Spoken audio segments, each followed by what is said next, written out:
चला ड्रायफ्रूटचे लाडू बनवूया. तर 300 ग्रॅम खोबरं, 150-150 ग्रॅम काजू बदाम आणि बाकीचं हे पिस्ता, अक्रोड, काळे मनुके, पांढरे मनुके, नंतर मगज बी आणि पंपकिन सीड्स 50-50 ग्रॅम घेतलेलं आहे. अळीव, तीळ, खसखस, मखाने 10-20 ग्रॅम घेतलेले आहेत. अर्धा किलो खजूर आणि 50 ग्रॅम इथं मी सनफ्लावर सीड्स घेतलेले आहेत. सगळं थोडं थोडं तूप घालून छान परतून घ्यायचं.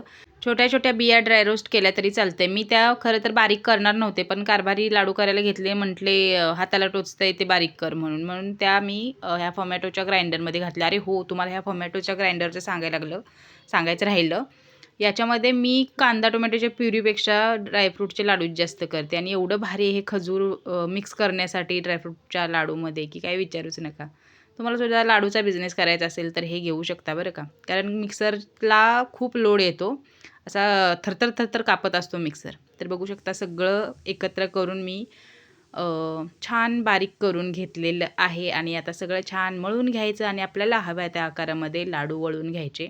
आणि हो, सगळ्यात शेवटी थोडीशी आपली वेलची पावडर घालायची आणि लाडू करून घ्यायचे. आपले ड्रायफ्रूटचे लाडू तयार आहेत. तुम्हाला याच्यामध्ये कुठलं प्रमाण कमी जास्त करायचं असेल तर करू शकता. असं काही नाही की हे एवढंच पाहिजे ते तेवढंच पाहिजे.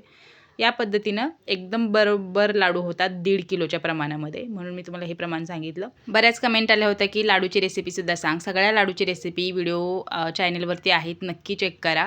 आणि ह्या टोमॅटो ग्राइंडरची लिंक पाहिजे असेल तर कमेंटमध्ये लिंक टाका. यूट्यूबला टॅग करते, तिथूनही घेऊ शकता. बघू शकता आपले मस्त असे ड्रायफ्रूटचे हेल्दी आणि टेस्टी लाडू तयार आहेत. नक्की नक्की नक्की नक्की म्हणजे नक्कीच ट्राय करा.